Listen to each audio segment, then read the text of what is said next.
김문수 씨, 안녕하십니까. 도의원 통제력 있을까? 오늘 의장으로 지난 한 주는 한바탕 태풍이 휘몰아치듯 시끌벅적하게 흘러간 가운데 지난 2년간 각 시, 군마다 의장 선거와 의장단을 구성하는 상위임 선출에다 시, 군의 정규 인사까지 겹쳐 의회건 집행부건 정신 사나운 한 주였습니다.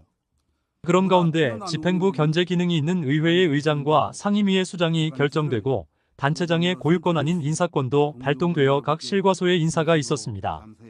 여기서 우려되고 걱정되는 부분은 주민의 대표기관인 의회 그중꼬지라 불리우는 의장단이 제 역할을 하겠느냐는 의문이고, 또 하나는 단체장이라는 직업은 누가 한들 인사 시즌에는 욕을 얻어먹고 동지가 하루아침에 적이 되는 극한 직업임에는 분명한 사실이지만 적절한 인사를 단행해 공무원들의 신임을 얻었느냐 하는 부분입니다. 노노란 중국 춘추시대의 사상가 공자와 그 제자들의 언행을 기록한 유교경전을 말합니다. 그 논어의 위정편에 다음과 같은 내용이 실려 있습니다. 노나라 마지막 왕이 내왕이 물었다.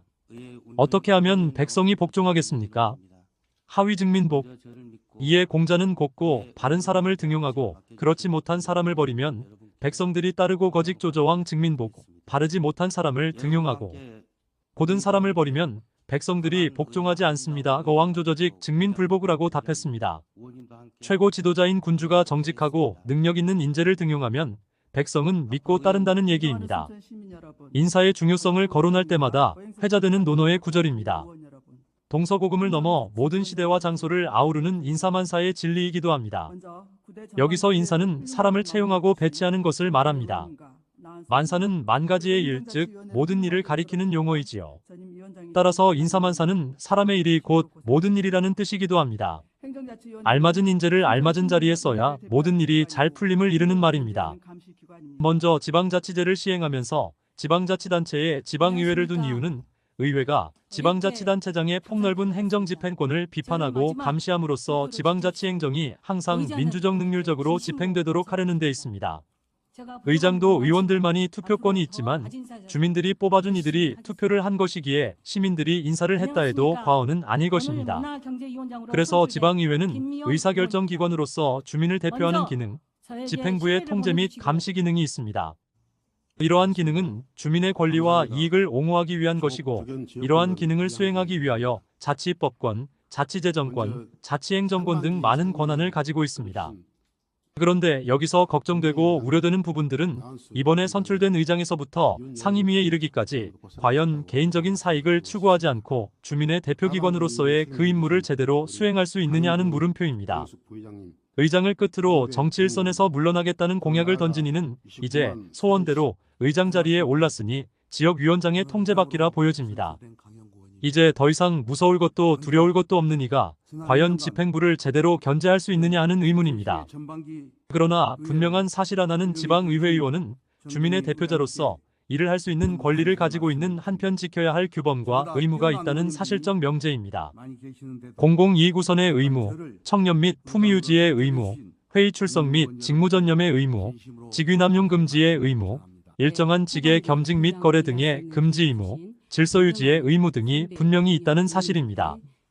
지방의원은 의정활동을 하고 그 직무를 수행함에 있어서 공공이익을 우선하여 양심에 따라 그 직무를 성실히 수행하여야 할 의무가 있습니다. 자치법.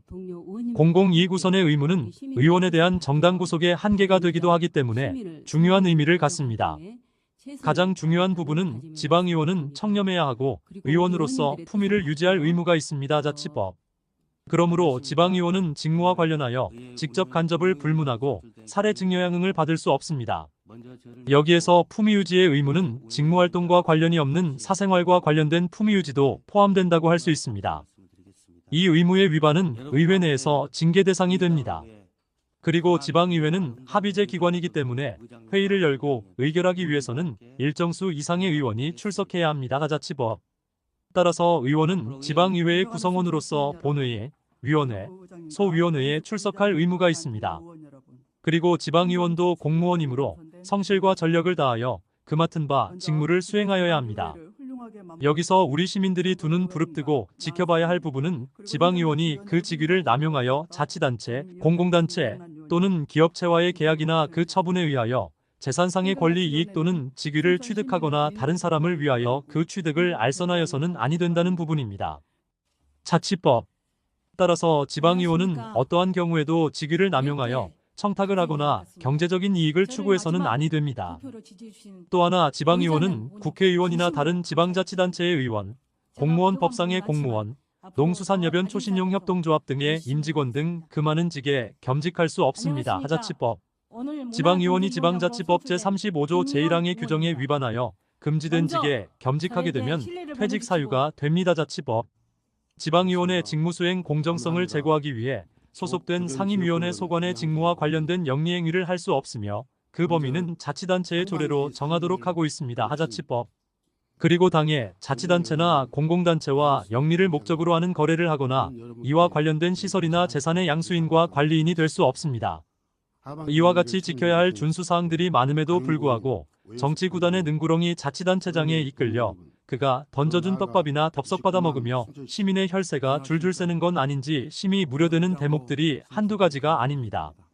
불과 2년여 앞으로 다가온 지방선거를 앞두고 제도권박 입 후보자들은 벌써 골목골목을 누비며 발품을 팔며 표밭을 달구고 있습니다. 심판의 날이 멀지 않았습니다. 신중에 신중을 기해서 의정활동들 하십시오. 다 기록되고 남겨지고 있습니다. 민선 8기 노관규호 시정의 2024년 후반기 정기 인사가 6월 3일자로 단행되었습니다.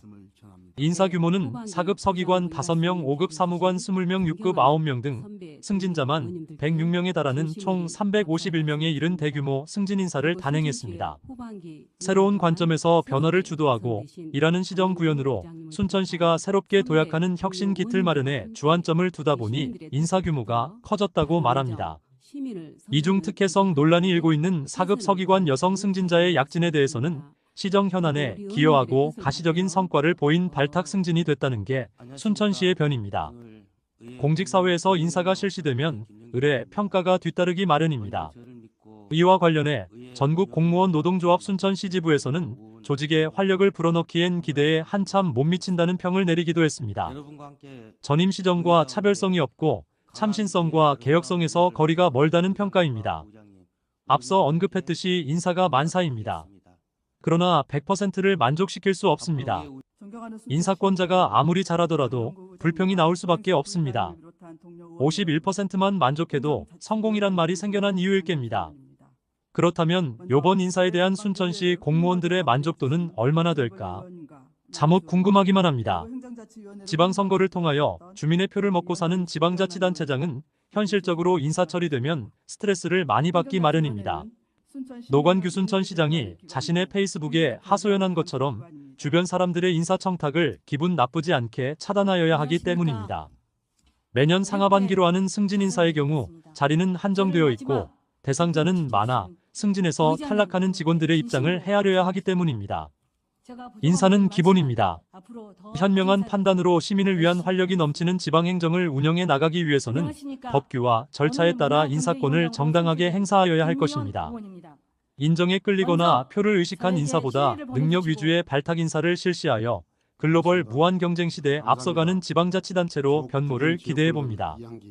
지금까지 시사호 남뉴스 김근철입니다.